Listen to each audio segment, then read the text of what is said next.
Ho stood at his post in the outer corridor of Meridian Gate Station, watching the gleaming metal walls reflect the distant stars. He had been standing there for 6 hours, and his feet hurt. This was his life now. Security officer, 3rd class. The kind of job that sounded important but really meant standing in empty hallways while important people had important meetings somewhere else. The diplomatic summit was happening 3 levels above him. Dozens of alien species, all arguing about mining rights in some distant part of space that Ho would never see. He didn't mind being far from the action. Important meetings meant important problems, and Ho preferred his problems small and manageable. His radio crackled. It was Captain Sung, his commander. The man always sounded annoyed, even when giving simple orders. Ho sometimes wondered if Sung practiced that tone in the mirror. "Stay alert. The delegation is moving through your sector." Ho straightened his uniform. He had seen them on the news feeds. A relatively new species in galactic politics, they looked almost human except for the ridge of bone along their foreheads and the silver color of their eyes. Their empress was young, barely into her 20s by human standards. Some of the other species looked down on them, treating them like children playing at diplomacy. He heard footsteps echoing down the corridor. A group of guards came first, their armor gleaming purple and black. Behind them walked Empress Ara herself. She was smaller than Ho expected, her shoulders straight with the kind of posture that came from years of training. She wore robes that shifted colors as she moved, and her silver eyes scanned the corridor with quick, nervous movements. She looked afraid, Ho realized, trying to hide it but afraid nonetheless. The group passed him without acknowledgement. He was furniture to them, just another guard in an endless station full of guards. Ho watched them disappear around the corner, then returned to his comfortable position leaning against the wall. 3 hours later, the alarm started screaming. The sound was so loud that Ho dropped his coffee. The cup shattered on the floor, splashing brown liquid across his boots. Red emergency lights flooded the corridor, turning everything into a nightmare landscape of shadows and crimson glare. His radio exploded with panicked voices talking over each other. Through the chaos, Ho caught fragments: bomb, antimatter, evacuation. His training kicked in before his brain fully processed the words. He started running toward the nearest evacuation point. The corridors filled with people. Delegates from 100 worlds pushed and shoved, their dignity forgotten in the face of death. A tall alien with too many arms knocked Ho into the wall. He bounced off, kept running. The crowd was a living thing now, mindless and desperate. Ho turned a corner and saw Ambassador Jin Park, his own government's senior diplomat, sprinting past with her shoes in her hands. She didn't even glance at him. Everyone was running the same direction, toward the docking bays, toward the ships, toward safety. That's when Ho heard the sound. Quiet, almost lost under the alarms and the screaming. A voice calling for help in accented standard. He stopped running. The crowd flowed around him like water around a stone. People cursed at him, pushed him, but Ho turned and walked against the tide. The voice came from a side corridor, one of the smaller passages that connected the main routes. Empress Ara lay on the floor, her beautiful robes torn and stained with purple blood. Her leg bent at a wrong angle. She had been trampled in the stampede, left behind by her own guards in their panic to escape. Her silver eyes found Ho's face, and he saw the pain there and the fear and something else. Resignation. She knew she was going to die. Ho's radio crackled, Captain Sung's voice barely controlled. All personnel, final evacuation in 3 minutes. Blast doors sealing in 3 minutes. If you're not on a ship, find a safe room now. 3 minutes. The docking bay was 5 minutes away at a full sprint. Even if Ho ran right now, left the Empress here, he might not make it. He knelt beside her. "Can you walk?" She shook her head, tried to speak, coughed. More purple blood on her lips. Ho did the math in his head. It was simple, really. Carry her to the docking bay, they both die in the corridors. Find a safe room, they might survive. Might. Antimatter bombs didn't leave much margin for error. He lifted the Empress in his arms. She was lighter than he expected, or maybe the adrenaline made her seem that way. She cried out in pain as he jostled her broken leg, and he whispered an apology. The nearest safe room was 60 meters back the way he had come. Ho ran, ignoring the burning in his lungs. The corridors were empty now. Everyone else had made their choice. The smart choice. The survival choice. The safe room door hung open. Ho carried Ara inside and kicked it shut. The heavy locks engaged with a solid thunk. The room was small, designed to hold maybe 6 people in an emergency. It had emergency supplies, water, air recyclers. It had walls made of reinforced composite that might possibly survive an antimatter explosion. Might. Ho set the Empress down as gently as he could. She grabbed his hand with surprising strength. "You should have run," she said. Her standard was good despite the pain making her voice tight. "You could have made it." "Maybe," Ho said. He was already opening the medical kit, looking for something to help with the pain, with the bleeding. "Probably not." "Why?" she asked. "You don't know me. We are nothing to each other." Ho found a pain medication injector and pressed it to her neck. The hiss of the release was loud in the small room. "Someone needed help. I was there. Seems pretty simple to me." The station shook, a deep rumbling vibration that Ho felt in his teeth. The lights flickered, died, came back as dim emergency strips. The explosion. It was happening. Ara's eyes went wide with terror. She was so young, Ho thought. Too young to die in a metal box far from home. He pulled her close, shielding her body with his own as the station bucked and screamed around them. The roar was incredible. Metal tearing, explosions, the sound of an entire section of station dying. Ho felt the heat through the walls. He held the Empress and did the only thing he could think of. He sang. It was a lullaby his mother had sung when he was small. Old Korean words about the moon and stars and finding your way home. His voice cracked, competing with the noise, but he sang anyway.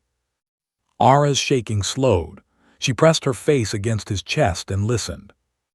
The station stopped shaking. The roar faded to creaks and groans. They were alive. In the darkness of the safe room, holding an alien Empress he had just met, Ho started laughing. It was either that or cry, and he had never been much for crying. "We lived," Ara whispered like she couldn't believe it. "Yeah," Ho said, "we did." He had no idea that this moment, this choice, would change everything. That the frightened woman in his arms would remember. That she would never, ever forget what he did when everyone else ran away. For now they waited in the dark for rescue, and Ho kept singing. Ho woke up in a hospital bed in Seoul 6 months after the bombing. The first thing he saw was his younger brother Young sleeping in a chair beside him, mouth open, drooling slightly. Some things never changed. The doctors told him later that he had been in a medically induced coma. His body needed time to heal from the radiation exposure, the broken ribs, the internal bleeding. The safe room had held, but barely. By the time rescue teams found them, both he and the Empress were more dead than alive. Young cried when Ho spoke his first words. Then he punched Ho's shoulder, which hurt, and called him an idiot, which was fair. "You're famous," Young said, pulling up news feeds on his tablet. "Like really famous. There are statues being built, songs written. You saved an Empress, an actual Empress." Ho looked at the feeds and felt sick. His face was everywhere. Headlines called him a hero. Videos analyzed his choice to stay behind. Experts debated the psychological factors that led to his decision. It was too much. He just wanted quiet. The quiet didn't last long. Minister Bora from Earth's Foreign Affairs Office arrived the next day. She wore an expensive suit and a smile that never reached her eyes. Behind her came a crowd of officials and camera drones. Ho tried to sit up straight and immediately regretted it. Officer, Minister said, sitting in the chair Young had vacated. How are you feeling? Like I got hit by a shuttle, Ho said honestly. She laughed, but it sounded practiced. You've done something extraordinary. The Empire has offered Earth-exclusive trade agreements worth trillions of credits, all because of you. I just helped someone who needed help. You saved their Empress. In their culture, that means something very specific. She leaned forward. They're calling it a life debt. It's sacred to them. Ho didn't like where this was going. He could see the calculation in Minister's eyes. He wasn't a person to her. He was an asset. The Empress has requested permission to visit you, Minister continued. We've been negotiating the details for weeks. It will be the first time a ruler has visited Earth. This is an incredible opportunity for our planet. She doesn't need to do that, Ho said. I'm fine, tell her I'm fine. Minister's smile got a little harder. That's not how this works. She's coming tomorrow. Try to look presentable. Empress Ara arrived with enough security to invade a small country.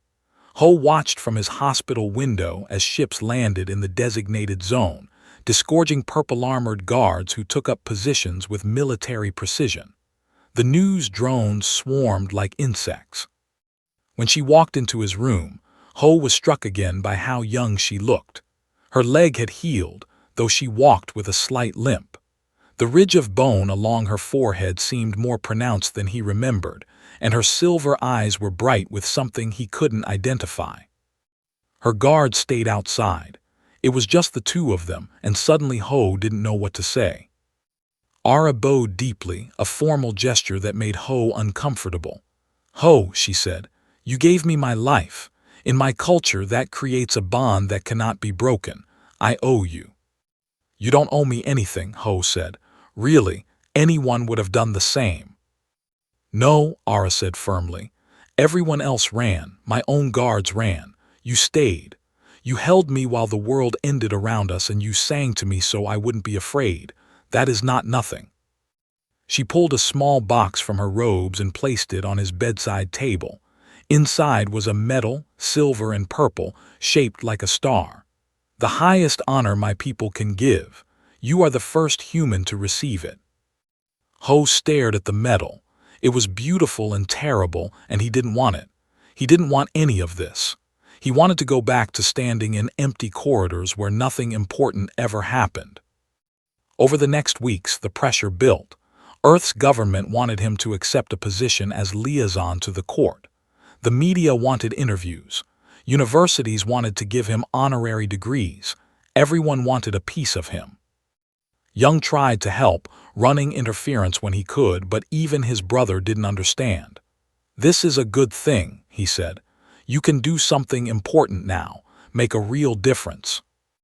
Maybe that was true.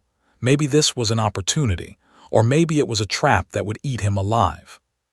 In the end, it was a conversation with Ara that decided him. She called him directly, her face appearing on his screen late one night when he couldn't sleep. You are unhappy, she said. It wasn't a question. Everyone wants something from me, Ho admitted. Your people want me as a symbol. My people want me as a tool. I don't know how to be either of those things. Then don't be, Ara said simply. Come to Prime, be my friend if nothing else. I have many advisors, many guards, many people who tell me what I want to hear, but I have no friends. Not really. Not ones who would stay when death was certain. Ho thought about that. A friend. That was something he could understand. Something simple in a world that had become too complicated. Okay, he said, I'll come.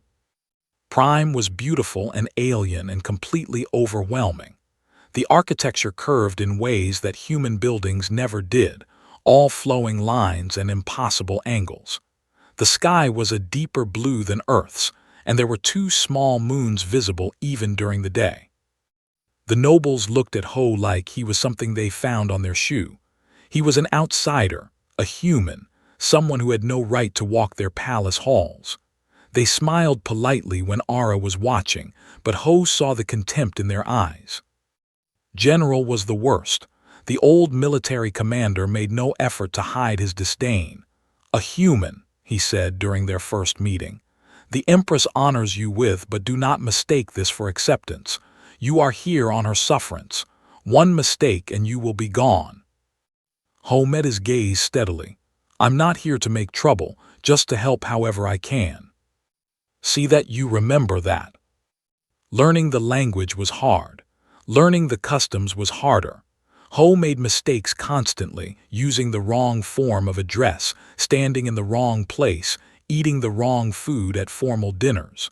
But he kept trying, and slowly, some of them started to respect that. Ara showed him the palace gardens one evening. They stretched for kilometers, filled with plants that glowed softly in the fading light. "My people value strength," she said as they walked. "But not the strength to attack, the strength to stand when others flee. That is what we admire most." "Is that why you trust me?" Ho asked. "I trust you because you had nothing to gain and everything to lose, and you stayed anyway." She stopped walking, turned to face him. "Everyone else in my life wants something. Power, position, favor. You are the only one who just wants me to be safe." Ho felt the weight of that trust settle on his shoulders. It was heavier than any metal. Back on Earth, Young sent him messages full of news. The human alliance was changing everything. Trade was booming. Other alien species were suddenly interested in humanity. But there were darker currents too.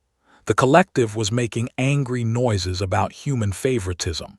The hegemony was spreading rumors about human manipulation of the young empress. "Be careful," Young wrote. "Not everyone is happy about what you started." Ho read the message in his quarters, looking out at the alien sky. He hadn't meant to start anything. He had just helped someone who needed help. But the galaxy didn't care about intentions, only outcomes. And the outcome was that he was now standing at the center of something much bigger than himself, bound to an empress by a debt she would never forget, watched by enemies he couldn't see.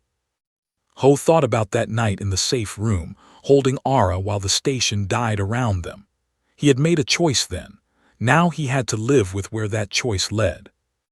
He just hoped he was strong enough for what was coming. The assassination attempt was subtle, too subtle. That's what bothered Ho. He had been on Prime for a year now, long enough to recognize the patterns of palace life. The guards changed shifts at precise times. The food tasters followed exact protocols. Security was tight, professional, predictable. So when he saw a servant lingering too long near the Empress's tea service, something in his gut twisted. Ho didn't make a scene. He simply walked over, picked up the teapot himself, and poured it into a decorative plant. The plant wilted and died within seconds. The servant disappeared into the crowd before anyone could stop him. The guards rushed forward, shocked. Ara stared at the dead plant, her silver eyes wide. "That was meant for me," she said quietly. "Yeah," Ho said. His hands were shaking. "It was." High Chancellor appeared within minutes, his robes flowing behind him like water. He was one of the old nobles, the ones who remembered when they kept to themselves and didn't bother with galactic politics. His face was all concern, but Ho noticed how his eyes calculated, measured, assessed. "This is unacceptable," declared. "We must increase security immediately. The Empress's safety is paramount." "Agreed," Ara said. "Ho, you will coordinate with the guard captain. I trust your judgment." His expression flickered for just a moment. Annoyance maybe, or anger. Then it was gone, replaced by the same polite concern. That night Ho couldn't sleep. Something was wrong. The servant had been too obvious once Ho noticed him, almost like he was supposed to be caught, like someone was testing the security, probing for weaknesses, or creating a distraction. The message from Agent Mi-sun arrived 3 days later, encrypted and marked urgent. Ho didn't know Mi-sun personally, but he knew of her. Korean intelligence. One of the serious ones who didn't appear in public databases. They met in a quiet corner of the palace gardens, where the surveillance drones had convenient blind spots. Mi-sun was small, intense, with eyes that missed nothing. The bombing at Meridian Gate wasn't random terrorism, she said without preamble. It was an assassination attempt, specifically targeting Empress Aura. Ho felt cold, you're sure? We've been investigating for a year. The collective provided the explosives, but they were hired. Someone wanted the Empress dead before she could establish her rule. Mi-sun pulled out a data pad, showed him files full of transaction records, communication intercepts, evidence. The conspiracy involves multiple alien powers. They saw thee as a threat, a young species gaining influence too quickly. Who's behind it? That's the problem. The trail goes cold inside the government itself. Someone in the palace is involved, someone close to the Empress.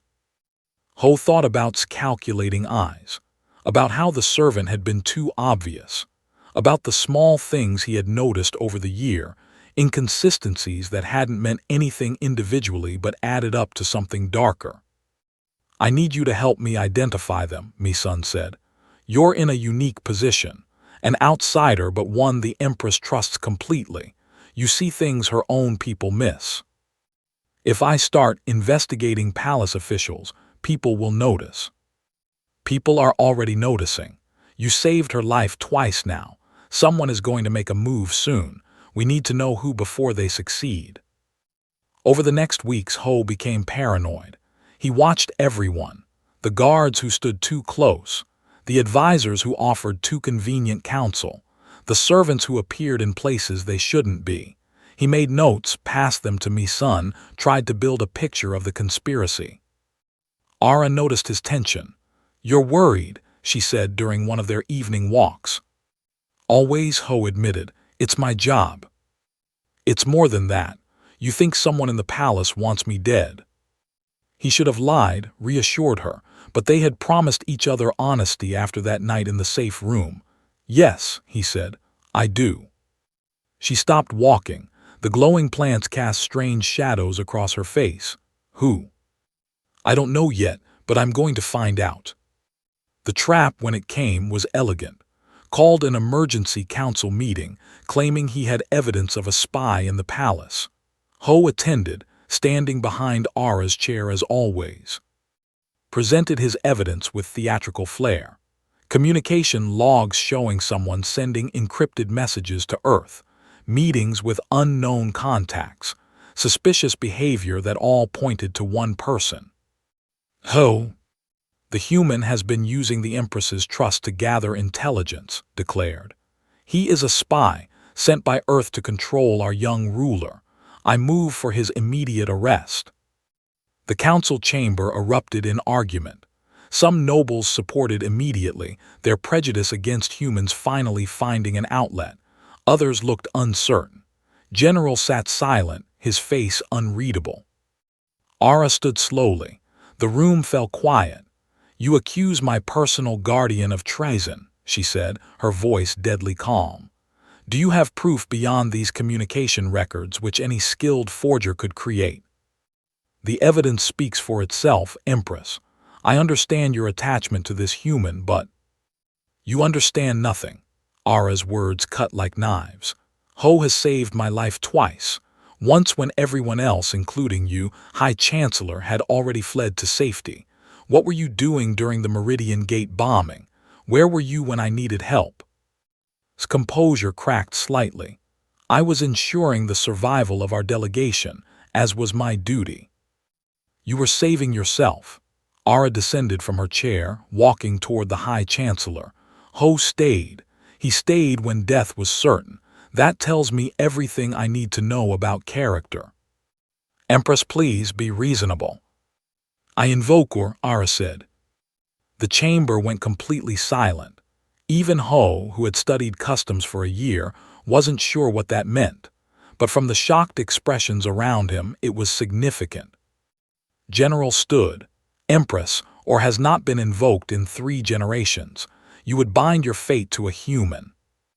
I would bind my fate to someone who has proven worthy, yes. Aura turned to face her council. By ancient law, Ho is now under my personal protection. His life is my life. His honor is my honor. Anyone who moves against him moves against me directly. His mask finally slipped completely. Ho saw naked fury in the old noble's eyes before he controlled it. This is unwise, Empress. The Council. The Council serves at my pleasure, Ara said coldly. This meeting is over. Later, in the privacy of her chambers, Ara explained. Or is an old custom. It means our fates are tied together. If you fall, I fall. If I fall, you fall. It's used when rulers want to show absolute trust in someone. You just made yourself a target, Ho said. If they kill me, it destabilizes you politically. If they kill you, I die too by law. Yes, she met his eyes, but it also sends a message. I trust you completely. Anyone who questions that questions me. It forces them to show their hand. That's dangerous. Everything is dangerous now. Ara walked to her window, looking out at the city lights. Showed his cards too early. He's one of them, the conspirators. We know that now. What we don't know is who else is involved. Ho joined her at the window.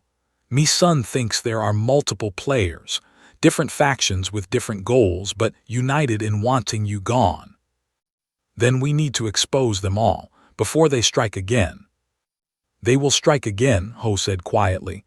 Soon, we just force their timeline. Ara reached out, took his hand. It was a gesture that would have been unthinkable for an empress under normal circumstances.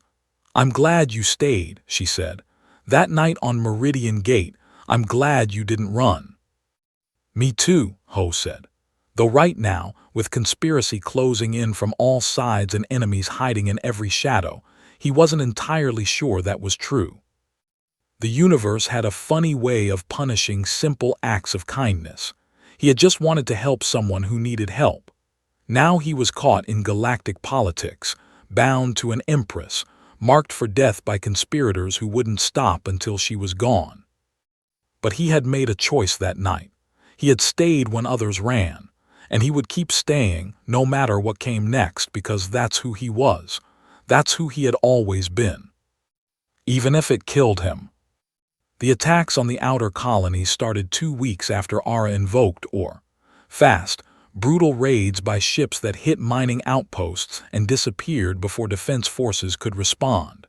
Each attack killed dozens of civilians. Each attack pushed the Empire closer to war. Ho watched the reports come in from the palace war room, standing beside General. The old soldier's contempt for him had softened into grudging respect, though his words remained harsh. This is coordinated, said, pointing at the tactical display. They know exactly where our defenses are weakest. Someone is feeding them intelligence. Someone in the palace, Ho agreed. Same people who tried to kill the Empress. If we could prove that, I would personally execute every traitor. His hand moved to his weapon. But proof is difficult when the guilty hide behind smiles and false loyalty. The situation escalated when Earth sent fleet admirals so with a battle group. Officially, they were protecting human trade interests.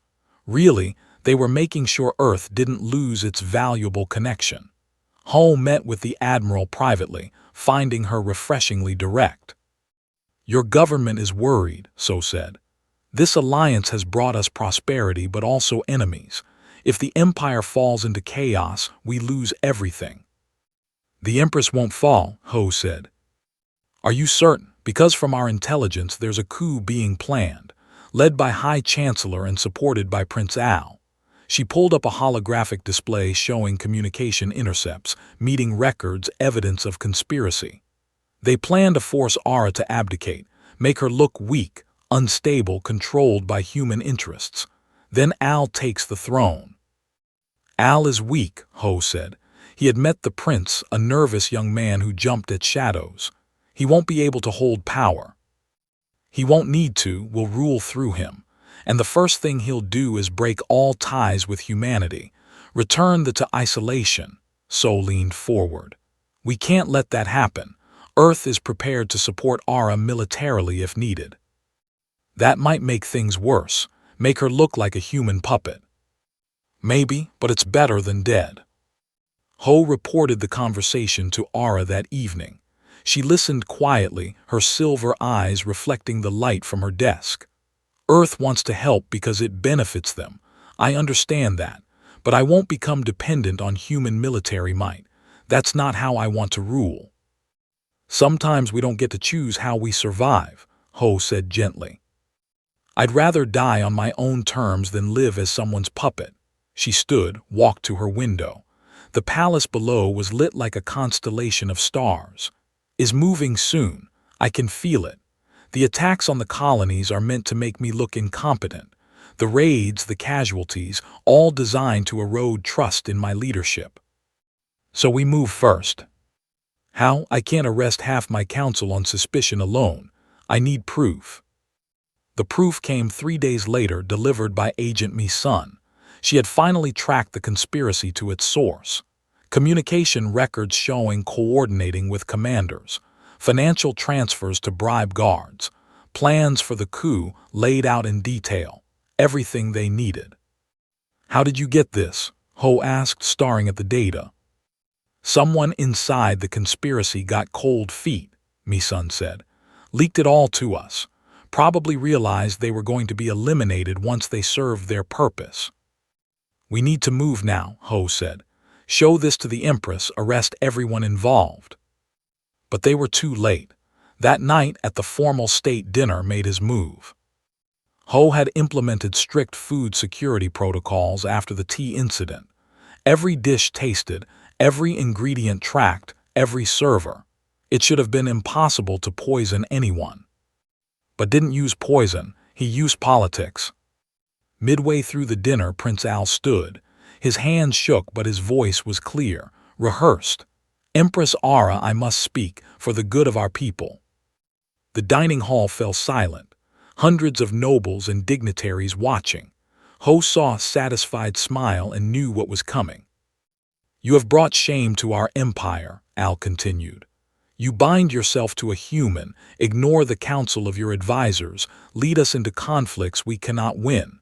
The attacks on our colonies continue because of your weakness. I call for a vote of no confidence. I call for you to step down. Half the council stood in support.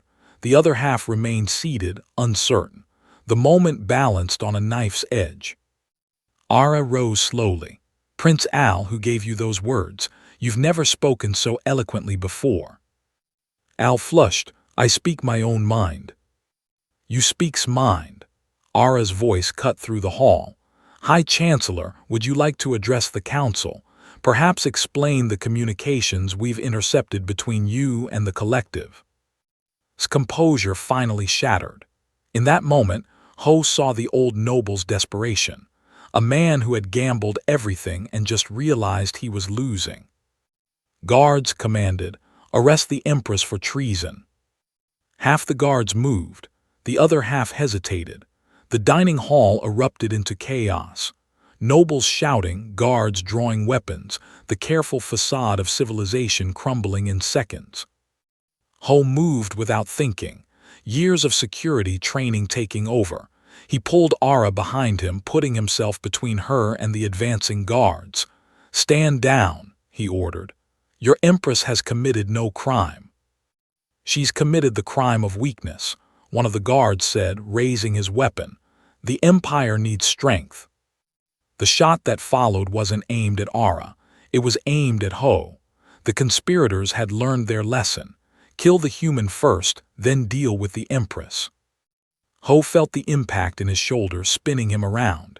He stayed on his feet through sheer stubbornness, pulling his own weapon. The dining hall became a battlefield.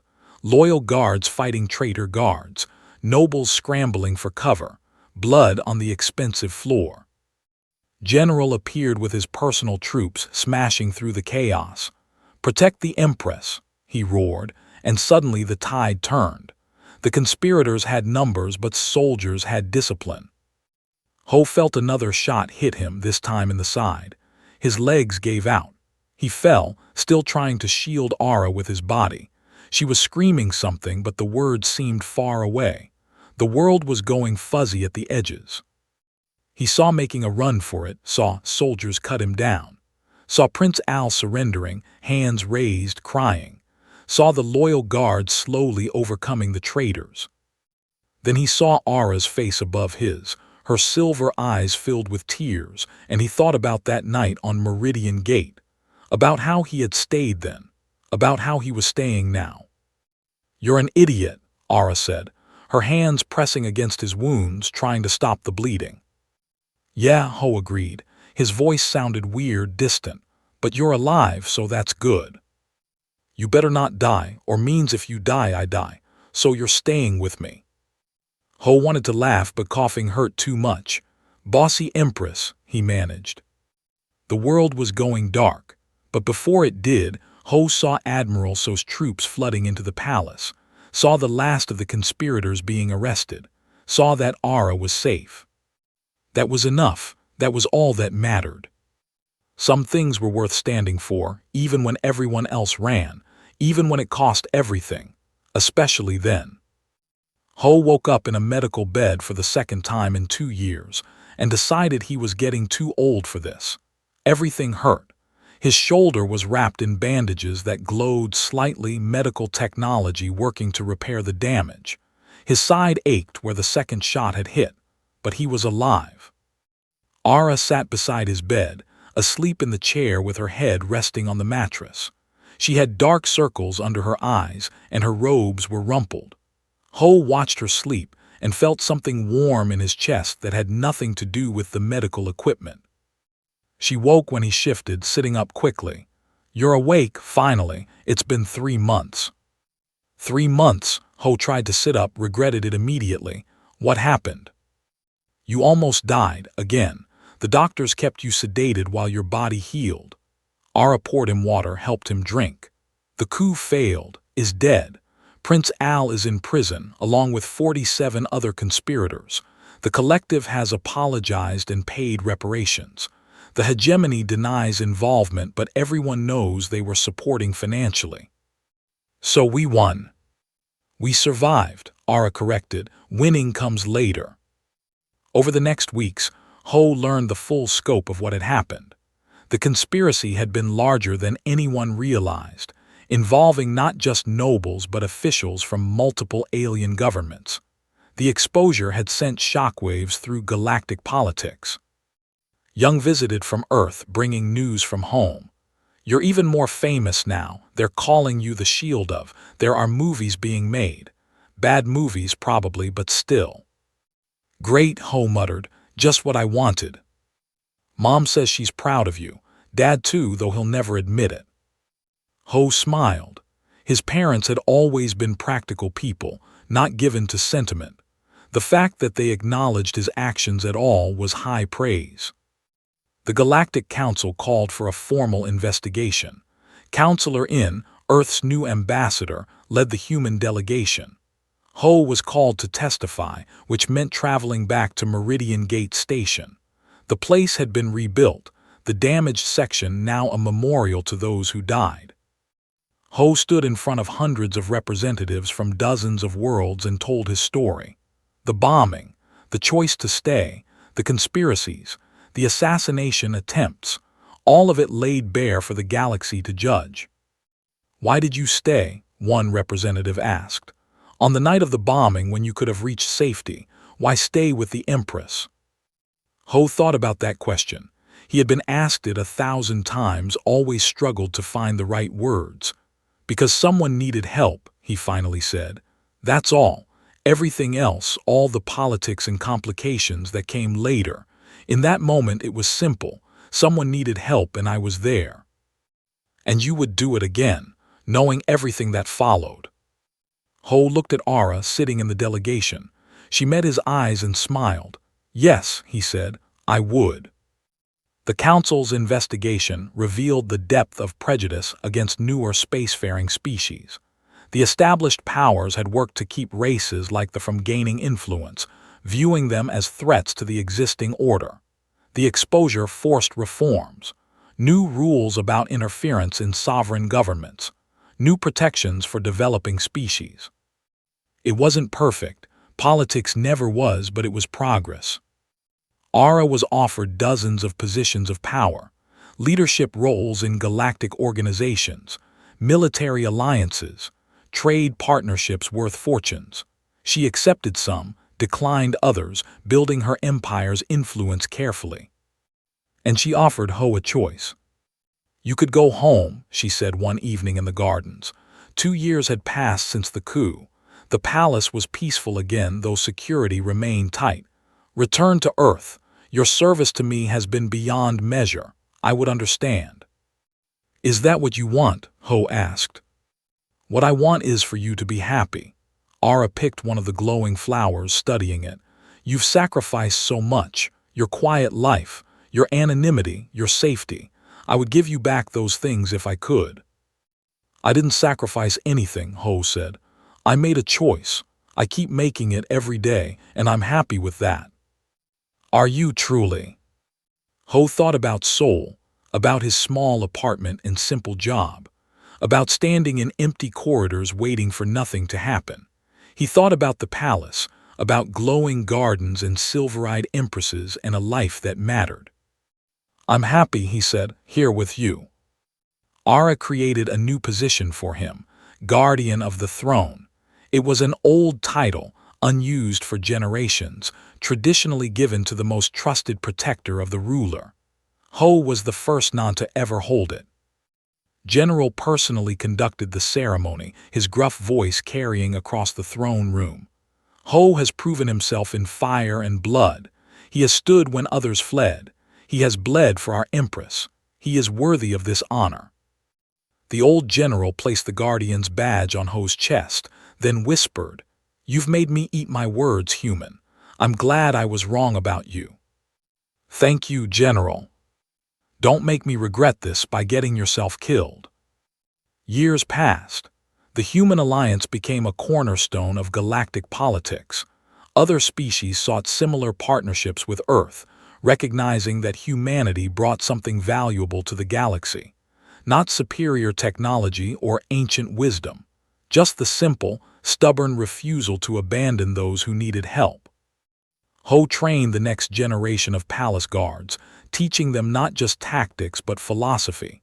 "Security isn't about being the strongest or the fastest," he told his students. "It's about being there when it matters, about making the hard choice and living with the consequences." The guards respected him, some even loved him. He was one of them now, despite being human, despite everything. On the 5th anniversary of the Meridian Gate bombing, a memorial was unveiled at the rebuilt station. A statue in the central plaza showing a human carrying a to safety. The inscription read, "When all others fled, one stood. Courage knows no species." Ho attended the ceremony with Ara, standing before the statue and feeling strange. That wasn't him. The figure in the stone was heroic, noble, larger than life. He was just a guy who had made a choice. "That's exactly who you are," Ara said, reading his thoughts. "You just don't see it." Elder Ara, the ancient wisdom keeper, approached them. She was old even by standards, her silver eyes dimmed with age. "Guardian Ho," she said formally, "the Empress tells me you still don't understand why she trusts you above all others." "I understand," the Ho said, "the life debt." "That's not why she trusts you," Ara smiled. "She trusts you because in the moment of greatest terror, when death was certain, you chose to stay. Not for glory, not for reward, not even for survival. You stayed because it was right. That kind of courage is rarer than any jewel, more valuable than any alliance." "I'm not special," Ho protested. "No," Ara agreed. "You're not. That's what makes you extraordinary. You're an ordinary person who chose to do an extraordinary thing, and you keep choosing it every single day. That's true heroism." The celebration continued around them, but Ho stood quiet, thinking about choices and consequences. About a scared security officer who stayed when everyone else ran. About an empress who never forgot. That night back at the palace, Ara gave him a gift, a small recording device. "I found this in the debris from Meridian Gate," she said. "Took me years to recover it."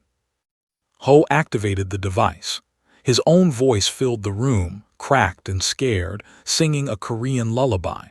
And underneath it, the sound of a station dying and two people refusing to give up. He listened to the whole thing, tears running down his face. "I sound terrified," he said. "You were," Ara said gently. "But you stayed anyway, that's what I remember most. Not the bravery, the fear. You were just as afraid as I was, but you stayed. You sang to me so I wouldn't be alone when the end came. How could I ever forget that?" "I'm glad we lived," Ho said. "So am I," Ara took his hand. "And I'm glad you keep staying, every day. Through conspiracies and battles and boring diplomatic meetings, you're still here." "Where else would I be?" "Anywhere, that's the point. You could be anywhere, but you choose here, you choose this. You choose me." Ho looked at the Empress, his friend, the person he had saved and who had saved him in return. "Yeah," he said, "I do."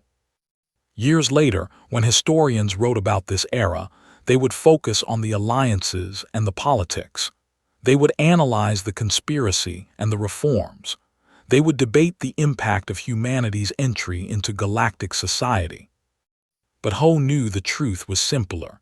It was about one person helping another, about standing firm when everything said to run, about the choice to stay made over and over, even when it was hard. Some bonds couldn't be broken, not by distance or politics or time. They were forged in fire, tested in blood, and proved through years of quiet loyalty. Ara had never forgotten what Ho did when everyone else fled, and he had never forgotten that she was worth staying for. That was enough, that would always be enough.